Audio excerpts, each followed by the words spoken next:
আসসালামু আলাইকুম।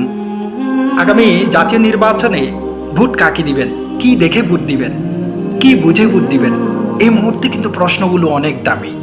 প্রশ্নগুলোর উত্তরে আমি 3টি পরামর্শ নিয়ে আপনাদের সামনে এসেছি।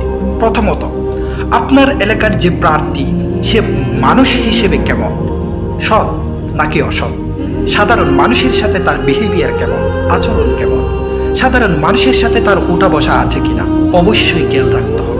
মনে রাখবেন, সাধারণ মানুষের সাথে যার কোনো সম্পর্ক নেই সে কখনো প্রকৃত জনপ্রতিনিধি হতে পারে না।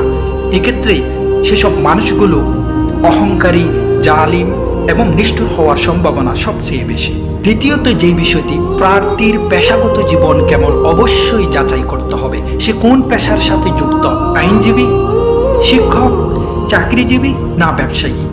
অবশ্যই ব্যবসার নামে সুদি কারবার, দালালি, দখলবাজি, চাঁদাবাজি, টেন্ডারবাজি কিংবা রাজনৈতিক মাতাপিতার দিন রাতে যারা পূজা করে তারা কখনো জনপ্রতিনিধি হওয়ার যোগ্য নয়। এই ধরনের মানুষগুলো প্রকৃত রাষ্ট্র এবং সমাজের জন্য অভিশাপ। মনে রাখবেন, অবশ্যই প্রার্থীকে পেশাগতভাবে সৎ, পরিচিত এবং স্বাবলম্বী হতে হবে। তৃতীয়ত বিষয় হলো, প্রার্থীর অতীত কখনো ভুলে যাওয়া যাবে না। সে কি কখনো আপনার এলাকার সাধারণ মানুষের বিপদে পাশে দাঁড়িয়েছিল, কল্যাণকর কোনো কাজে যুক্ত ছিল, সমাজ উন্নয়ন, শিক্ষা কিংবা অসহায় দরিদ্র মানুষের জন্য বাস্তবে কোনো কিছু কি করেছিল? অবশ্যই যাচাই করতে হবে, কারণ ভোট কখনো আবেগের বিষয় নয়, এটি আমানতের বিষয়।